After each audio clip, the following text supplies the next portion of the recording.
আগে যেভাবে ব্রেকআপ হতো। কমলচন্দ্র, তুমি এসেছো? হ্যাঁ চন্দ্রিমা, আমি এসেছি।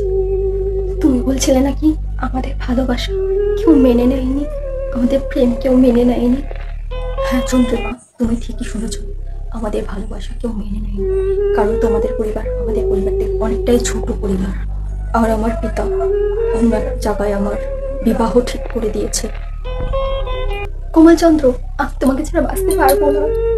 আমি বুঝতে পারছি চন্দ্রিমা, আমি তোমাকে ছাড়া বাঁচতে পারবো না, কিন্তু আমাদেরকে তো বুঝতে হবে, আমাদেরকে বাঁচতে হবে। আমি বাঁচবো, আমি বাঁচবো কমলচন্দ্র, আমি বাঁচবো। তোমার ভালোবাসাকে আঁকড়ে ধরে আমি বাঁচবো। তোমার ভালোবাসা আমি আমার হৃদয়ে রেখে দেবো। আমিও বাঁচবো, আমি তোমার ভালোবাসার হৃদয় নিয়ে বাঁচবো। তাহলে এটাই আমাদের শেষ বিদায়। বিদায়। হ্যাঁ চন্দ্রিমা, এটাই আমাদের শেষ বিদায়। আমি চললাম। আর এখনকার ব্রেকআপ।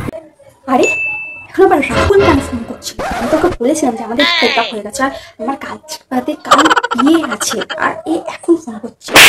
উফ, এতবার ফোন করছে, ফোনটা হয়েছে ড্রেসিং টেবিলে, কোথায় কোথায় না কোথায় পড়েছে, আর এই ফোন করে ইচ্ছে করে যাচ্ছে। কেন করে যাবো? Hello hello hello hello Kamalika, আমি তোমাকে ছাড়া বাঁচবো না কমলিকা। তুমি এমন আমার সাথে কেন করছো? তো মরে যাও না, আমাকে ফোন করে আমাকে কেন মারছো তুমি? আমি তোমাকে মারছি না কমলিকা, তুমি আমাকে একটা কথা প্রাণ দিয়ে বলো যে তুমি আমাকে আর ভালোবাসো না। না, আমি তোমাকে ভালোবাসি না, বলছি আমি তোমাকে ভালোবাসি না। তোমার বললে তুমি বিশ্বাস করবে এই কথাটা?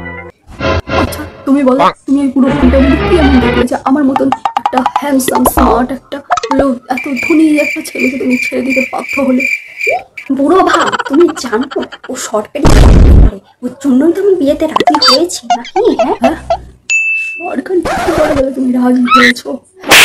আরে আমার বাবা তো সরকারি চাকরিওয়ালার থেকেও বেশি টাকা উপার্জন করে। আমাদের বাড়ি গাড়ি বাড়ি সব আছে, কি নেই আমাদের বাড়িতে?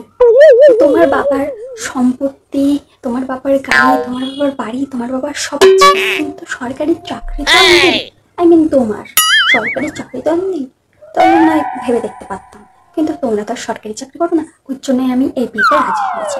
সো আমাদের এবার ব্রেকআপ, তুমি আর আমাকে ফোন করবে না। তো আমার সরকারি চাকরি নেই বলে তুমি রাজি হওনি বিয়েতে? হ্যাঁ, আরে আমাদের তো একটা সম্পত্তি আছে। ঠিক আছে বাদ দাও, ঠিক আছে তোমার ব্রেকআপ করতে ব্রেকআপ করো, আমার কোনো দরকার নেই। কে দেবে আমাকে জানে সরকারি চাকরি সাথে বিয়ে করছে? তুই আমার একদম ধনী ছেলে আর কোথাও সরকারি বাবা মেরে দেবে সব, আমি বুঝেই পারি।